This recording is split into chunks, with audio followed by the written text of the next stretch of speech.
Langit mewartakan kemuliaan Allah dan cakrawala memasyurkan karya tangannya.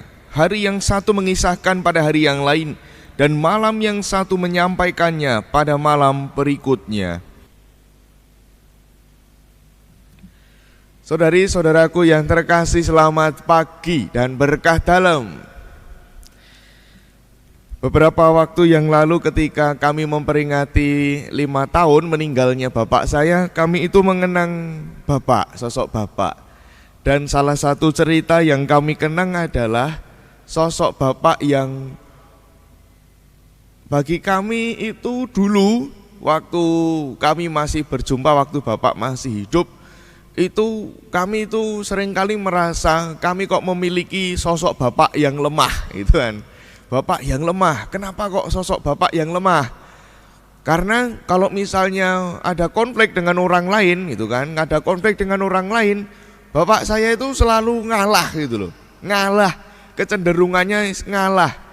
Menyelesaikan konfliknya itu ya dengan cara yang wah, ya kalau misalnya kayak kami orang-orang muda itu kan kecenderungannya misalnya ada konflik ya seperti yang kita lihat pada umumnya, jenengane konflik itu ya dirampungke, nek iso langsung blus bes gitu rampung gitu.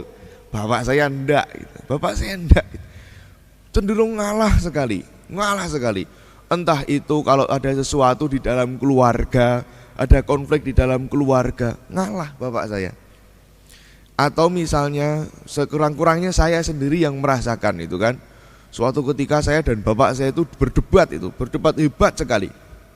Bapak saya itu lalu hanya yo wis, nek menurutmu kuwi bener, yo wis lakonono. Cuman bilang begitu saja.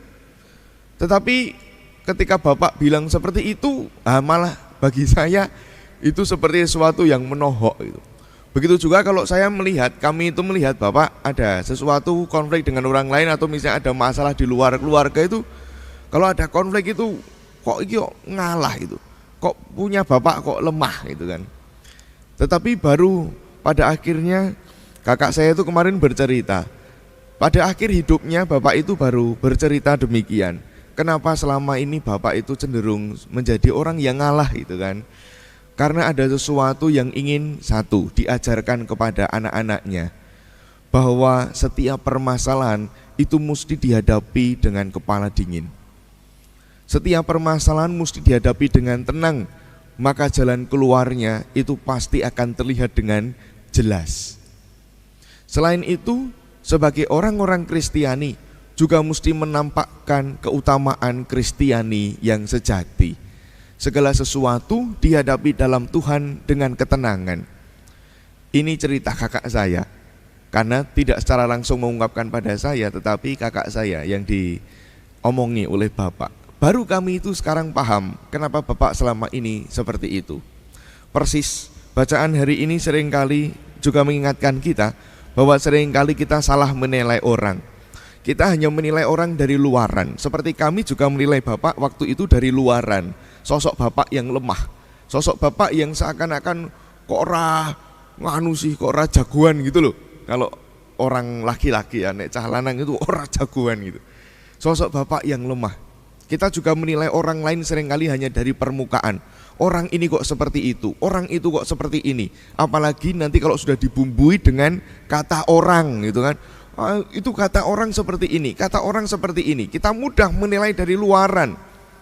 Padahal ada kemungkinan orang itu sedang memperjuangkan sesuatu yang lebih dalam, sebuah keutamaan yang baik. Seperti halnya kami salah menilai bapak. Kami menilai dari luaran, tetapi ternyata bapak memperjuangkan sesuatu, nilai-nilai dan keutamaan Kristiani yang ingin dicontohkan kepada kami. Dadi wong Kristen sing apik kaya ngene, dadi wong Katolik sing apik kaya ngene. Maka bacaan Injil hari ini juga mengingatkan kita, jangan hanya menilai orang dari luaran, jangan menghadapi segala sesuatu hanya dari permukaan saja, tetapi lihatlah kedalamannya. Maka hidup rohani yang baik itu juga akan membantu kita untuk semakin mendalami misteri Allah sendiri. Apa maksud Tuhan melalui segala sesuatu yang kita alami dalam hidup? Adakah nilai-nilai Kristiani yang bisa kita petik dari sesuatu? Sama halnya ketika beberapa waktu yang lalu saya mengatakan bahwa kami dulu waktu di tahun rohani dan juga di seminari itu mulai dibiasakan dengan mencoba menggali yang namanya makna rohani, gitu kan? Makna rohani dari segala sesuatu, dari segala peristiwa yang dialami dalam hidup, supaya orang itu tidak hanya menilai kehidupan hanya dari permukaan saja. Kalau hanya dari permukaan saja ya kita tidak akan pernah melihat kedalaman dan kita pasti akan salah menilai, baik itu orang maupun juga peristiwa hidup kita. Barangkali ketika kita juga mengalami peristiwa hidup yang berat, sesuatu yang sulit, kalau kita hanya memandang secara permukaan, ya akan hanya berat terus, sulit terus. Tetapi kalau kita berani masuk ke kedalaman, melihat apa maksud Tuhan melalui peristiwa hidup kita itu, barangkali kita akan memiliki semangat yang baru. Ada sesuatu yang boleh kita pelajari dari pengalaman hidup yang berat itu, dan hidup kita semakin berkembang dan semakin dewasa. Maka mari kita semakin mengasah hidup rohani kita dengan lebih baik. Kita berdoa setiap hari, kita mohon pada Tuhan ketajaman hidup rohani, kedalaman hidup rohani yang baik, sehingga kita pun bisa melihat sesuatu yang dalam di dalam setiap hidup kita, dan bukan hanya sekedar permukaan saja. Menilai orang lain, menilai segala peristiwa bukan hanya dari apa yang kita lihat di luaran, tetapi apa nilai yang terkandung di dalamnya dan berguna, bermanfaat bagi hidup kita. Dimuliakanlah Tuhan kini dan sepanjang segala masa. Amin.